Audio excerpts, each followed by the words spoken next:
ሰላም ጤና ይስጥልኝ ቤተሰብ እንዴት ናችሁ? ሰላም ናችሁ? ሰላማችሁ ያለችሁበት የዓለም ዳርቻ ይብዛልኝ። ከኔ ጋር ሁሉ ሰላም ነው፣ እግዚአብሔር ይመስገን። ከእናንተ ጋርም ሰላም እንደሆነ ተስፋ አድርጋለሁ። እና ዛሬ ይዤላችሁ የመጣሁትኝ ናቲና ሄለን ነው። ሄሉ ሄሉ ሄሉ ሄሉ ቀጫጫዋ ማለት ነው። እንግዲህ ናቲ ሄዶበት ከነበረበት ሀገር ወይም ከአሜሪካን ሀገር ተመልሶ ኢትዮጵያ ገብቷል። እንግዲህ ሄለን ደግሞ ትንሽ ድብርት ውስጥ ናት ያለችው። ያው እየተፈጠሩ ያሉት ነገሮችም ትንሽ ይከብዳሉ እና በዛ ሁኔታ እሷ ድብርት ውስጥ ናት ያለችው። እሱም እንግዲህ ወደ ኢትዮጵያ ከገባ በኋላ ሄለን ወደምትኖርበት ሰፈር ጓደኛ ወይም እህቷ ጋር ደውሎ እሷ ጋር አውርቶ ወደ ቤቷ ይሄዳል ማለት ነው። እሷም ባየችው ሰዓት በጣም ትደነግጣለች። እንግዲህ የመጀመሪያ ፍቅረኛው ነች። ለእሷም የመጀመሪያ ፍቅረኛዋ ነው ናቲ ማለት ነው።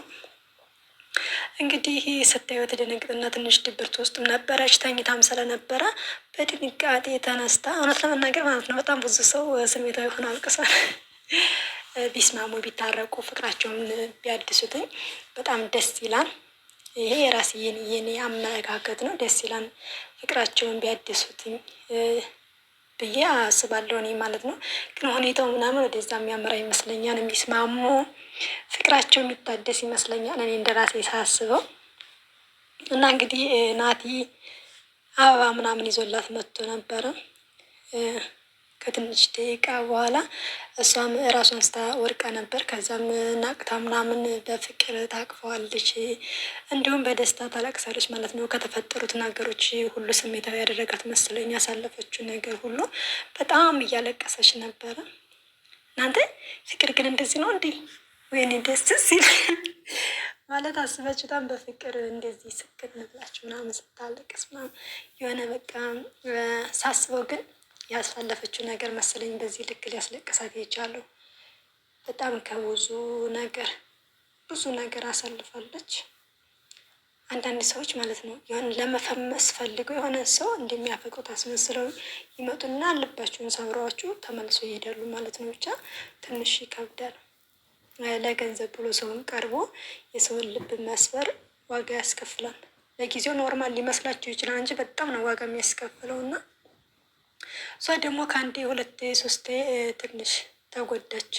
አንዳንድ ንጹሕ ልብ ያለው ሰው ያኛው ሰው ሲቀርበው ልክ እንደ ራሱ ልብ አድርጎ ስለሚያስብ በቃ ይቀርባል ማለት ነው።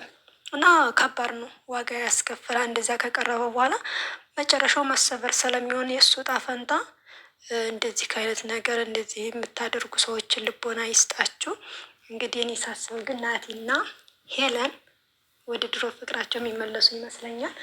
በድጋሚ ትላንትናም ተገናኝተው ነበረ። እንግዲህ ስጦታም ከነበረበት ከሀገር ይዞላት መጥቷን ስጦታም እሷም ደስተኛ ሆና ያው ያለፈው ነገር ሁሉ አልፎ ደስተኛ ሆና አብረው አሳልፈዋል። ሌላ ቦታ ይዟት እንደሚሄድ እንደሚያዝናናት እየነገራት ነበር። በዛ ላይ ደግሞ እሷም ደስተኛ ናት፣ እሱም ደስተኛ ነው ማለት ነው። ደስ ይላል እንዲሁ ሳያቸው ማለት ነው። ይሆናል አይደል? ደስ አለኝ። እሷም ተደብሯት ከዩቱብ ሰፈር ጠፍታ ነበረ። ብዙ ነገሮች ስለተፈጠሩ በዛ ሁኔታ ጠፍታ ነበር ከዩቱብ ሰፈር። እንግዲህ ከናቲ ጋር ቲክቶክም ብቅ አለች፣ ዩቱብ ላይም ብቅ አለች። ሰው የሚወደውን ሲያገኝ ማለት ነው። ፋንዲሻ ነው የሚሆነው። ፋንዲሻ በጣም ደስተኛ ሆናለች።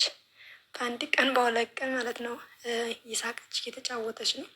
ዩቱብም ቲክቶክም ሰፈር ጠፍታ የነበረች ልጅ እንግዲህ ከናቲ ጋር ቲክቶክም ብቅ ብላለች። ዩቱብ ላይም በእሷ ቤትም በእሱ ቤትም መጥተዋል ማለት ነው። በጣም ነው ደስ የሚለው። አብረው ቢሆኑ ቢታረቁ ፍቅራቸውን ቢያድሱ ላለው እንግዲህ እሷም ሳስበው ፍቅረኛ ይዟል አልያዘም የሚለውን ለማረጋገጥ ይመስለኛል። መቼ ነው የምታገባው? ሰርግ መቼ ነው እያች የጠየቀችው ነበረ። ይሄ ዘመም ምንድን ነው? ይሄ ቀረብ የጠጋ ቃለ ማንሳት ነው ይላል ያገሬ ሰው። ምን ነው ሌላ ሰው ጓደኛ ፍቅረኛ አለው ወይስ የለውም? በእንደዚህ አይነት ሁኔታ ቸክ ባረግ ምን ይመስለኛል ብላ አስባ ይመስለኛል።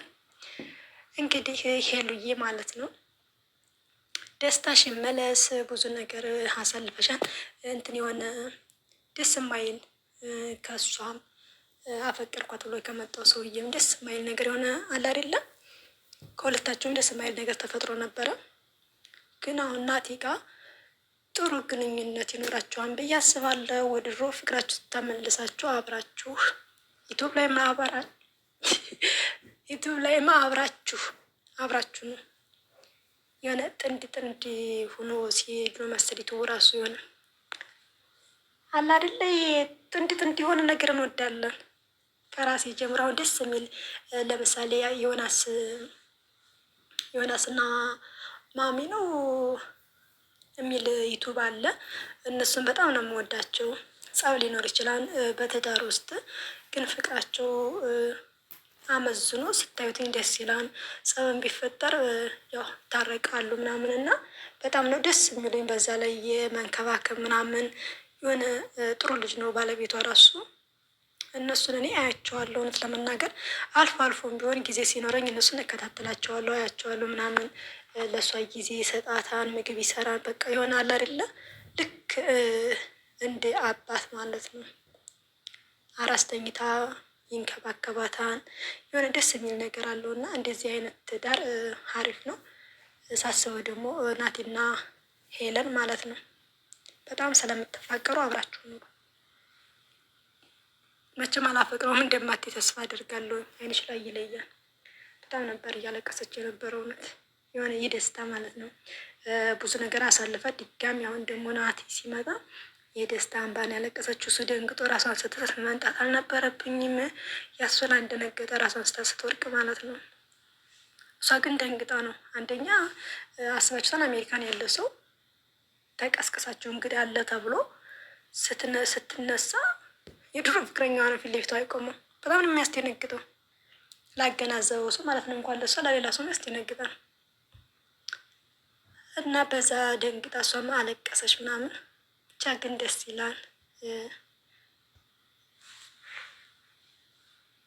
ፍቅራችሁን ምንድን ነው ይባላል ያዝልቅላችሁ። አዲሳችሁት በአንድ ላይ ኖሩ። ያው የኔ አስተያየት ነው። ብትጣመሩ እንደ ዱራችሁ ደስ ትላላችሁ።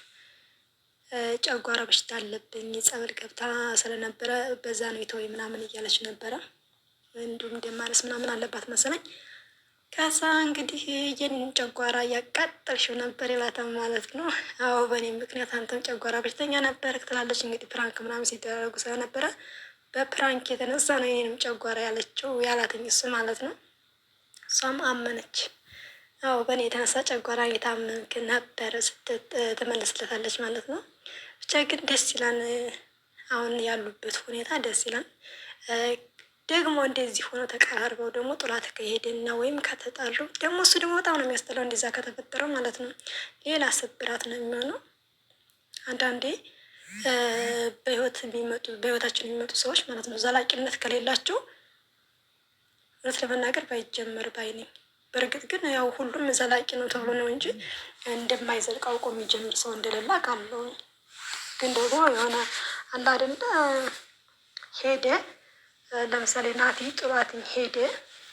ከሄደ በኋላ ብዙ ነገር ተፈጠረ። በስልክም እንግዲህ ያው በሚዲያ የተጀመረ ነገር ሁሉ ነገር በሚዲያ ስለሆነ በስልክም አውርተው ይቅርታ እንደማታደርግለት ተናገረችው። እሱም ብዙ ነገር ተናግሮ ተለያይቶ ነበረ። አሁን ደግሞ ከታረቁ አይቀር አብሮ ሚዲያ ብቅ ካሉ አይቀር ባይለያዩ በዚሁ ቢቀጥሉ ፍቅራቸው በዚሁ አጣጥመውትኝ ቢዘልቁ እላለሁ። ውድና የተከበራችሁ ቤተሰቦች ማለት ነው ላይክ አርጉ። ላይክ ፕሊስ ላይክ ሰብስክራይብ ያደረጋችሁ አበረታችሁ። ሆነ ስወዳችሁ ማለት ነው። እውነት ለመናገር እኔ የምሰራው ቪዲዮ ባይኖረኝም ራሱ ቪዲዮ መስራት እፈልጋለሁ። ላይ መግባት አልፈልግም ከአሁን በኋላ ማለት ነው። ስለዚህ የ10 ደቂቃ 12 ደቂቃ ቢረዝም የምሰራው አበረታቱ። ላይክ ያደረጋችሁ ሰብስክራይብ ያደረጋችሁ ከቻላችሁ ደግሞ ሸር አድርጉ። ምን ችግር አለው? ቤተሰብ የሆናችሁ ማለት ነው። ሸር እያደረጋችሁ ምን የቱን ያህል ደቂቃ አይፈጅም። ነገራችን ላይ የቱ ላይ ሸር የምታደርጉትኝ ብዙ ደቂቃ አይፈጅም። እና ደግሞ ቪዲዮ ስታዩ ማለት ነው ላይ በምገባበት ሰዓት ቪዲዮ ስለቅ 1 ሰዓት ሳይሞላው ቪዲዮ ነው ይውልኝ። ሰወዳችሁ ፋሚሊ ሰወዳችሁ ማለት ነው።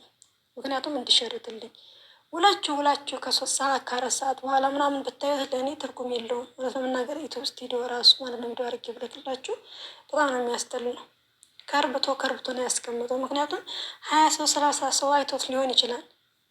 ግን ከ7 ሰዓት ከ8 ሰዓት በኋላ ከ10 ሰዓት በኋላ ቪዲዮ ከተሰራ ከ10 ሰዓት ከተጫነ ከ10 ሰዓት በኋላ ስለምታዩትኝ እሱ ደግሞ ለእኔ ጥቅም አይኖረውም ማለት ነው። ስለዚህ ስወዳችሁ ቪዲዮውን ከጫንኩኝ ከአንድ ሰዓት በላይ አትቆዩ ማለት ነው። እስከ 1 ሰዓት ባለው ላይቭ ስገባ እኮ ትመጣላችሁ። ስለዚህ ቪዲዮም የ10 ደቂቃ ቪዲዮ ያን ያህል የሚያስቸግር የሚያደክማችሁ አይደለም።